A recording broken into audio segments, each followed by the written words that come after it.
The 9 Noble Virtues. The 9 Noble Virtues derive from the ancient Norse teachings and the Asatru religion, which was the religious views of the Vikings.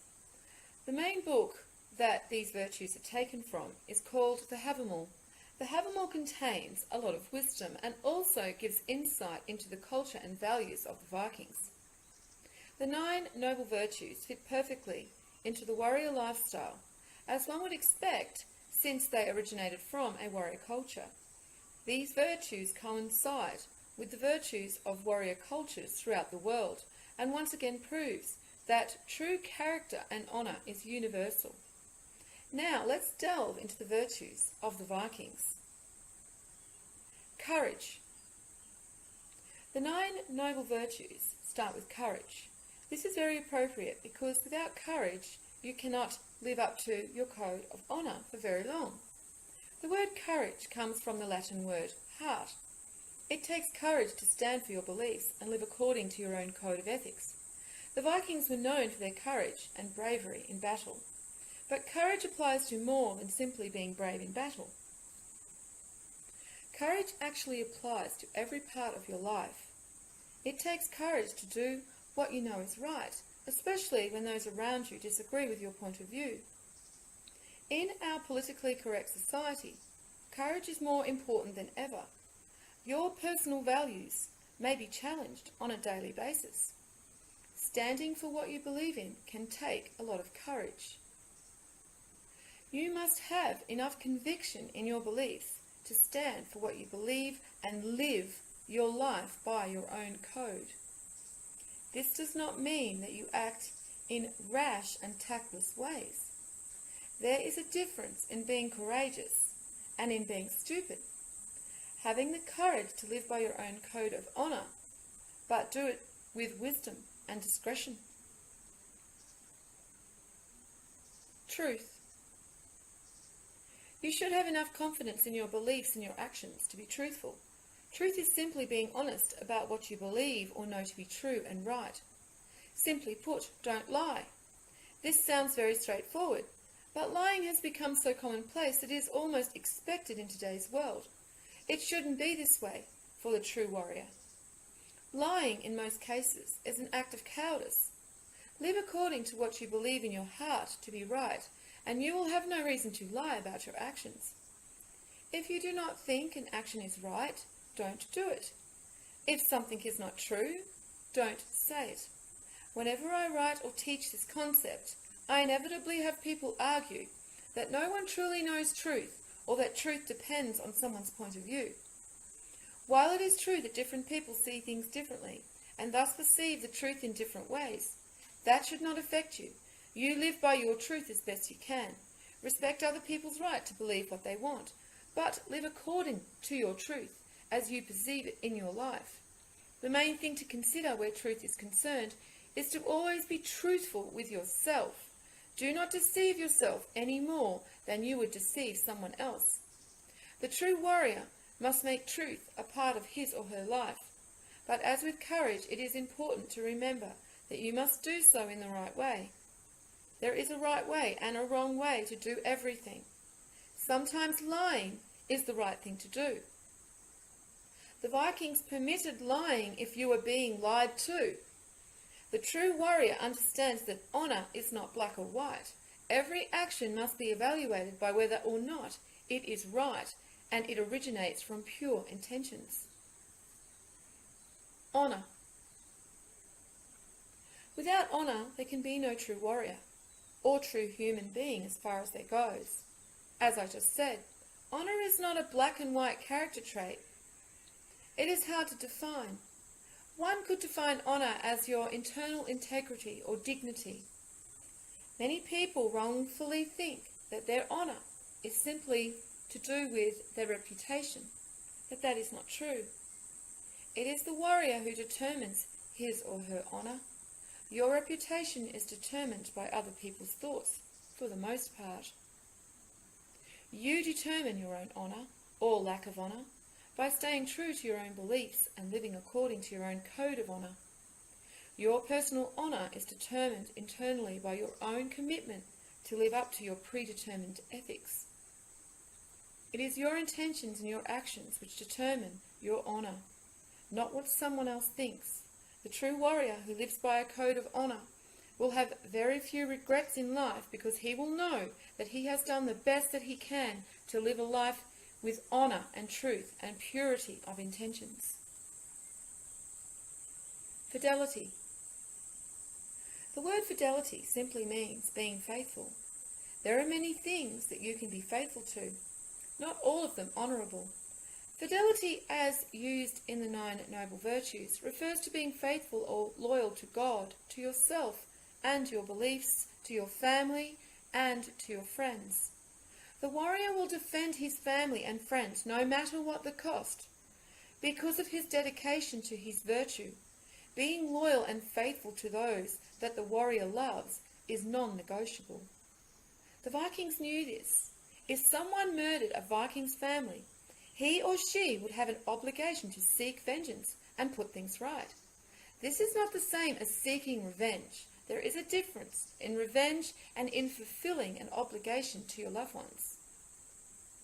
Only those with honour can be true friends, because it takes loyalty, faithfulness and honour to be a true friend. All others are mere acquaintances. The true warrior is also a true friend, once that bond has been entered into. He will take his fidelity to his friends and family seriously, as he does his spiritual relationship with his God. Discipline. Discipline, as referred to in the 9 Noble Virtues, mostly means self-discipline. These virtues or qualities are not perfected overnight. It takes discipline to live according to your own personal code of ethics. The true warrior lives according to his own code, rather than according to what corrupt politicians or cultural standards dictate. This means that he must exercise a great deal of self-discipline. If the warrior is going to live by his own standards, he must be willing to control his own actions. Many things that are legal go against the warrior's own code of honour, and many things that governments declare illegal may be permitted by the warrior's personal standards. In order for the warrior to stay true to his own principles and virtues, he must develop self-discipline. Hospitality. Hospitality is definitely a warrior trait. The warrior is expected to treat others with respect and dignity. You must see other people as people who deserve to be treated with respect and courtesy.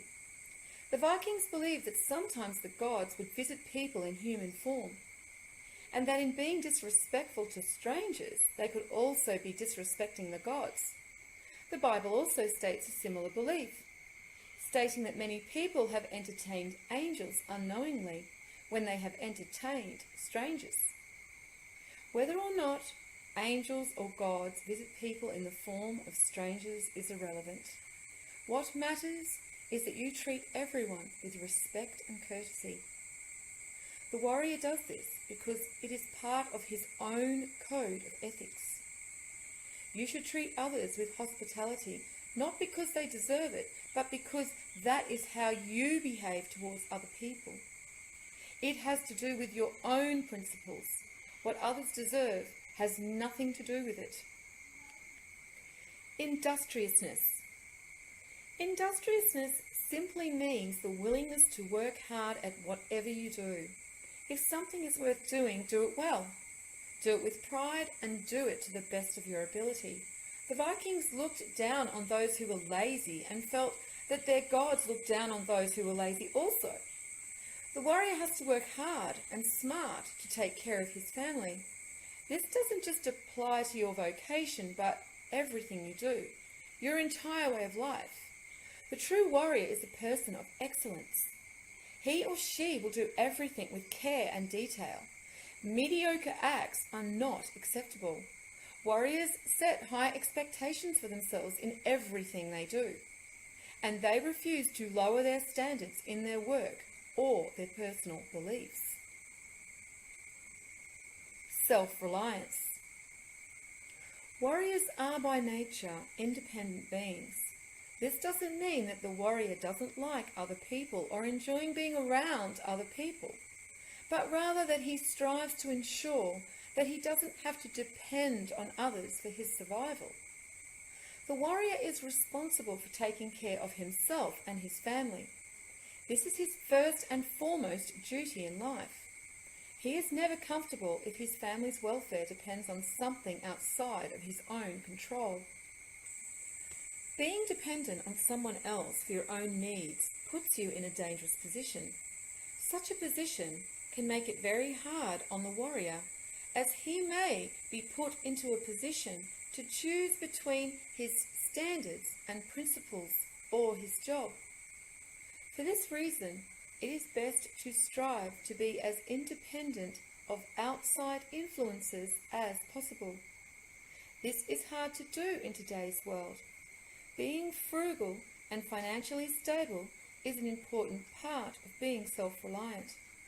Do your best not to have to depend on other people for your welfare. Perseverance. Without perseverance, you will not be successful in applying the 9 noble virtues in your life.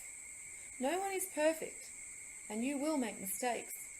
In order to live the warrior lifestyle, you cannot simply give up and quit when you fall short of your mark. You must persevere. You must not give up. The warrior's code of honour is too important for him to give up or give in when the going gets tough. The warrior lifestyle is a lifelong way of living. Being a true warrior is not something you try. It is something you are. It is a way of living, a way of being. You don't try to be a warrior. You either are a warrior or you are not a warrior. You either have honour and integrity or you don't. For the true warrior, falling short does not mean failing. It means learning and being determined to do better next time. Perseverance is essential to live the warrior lifestyle.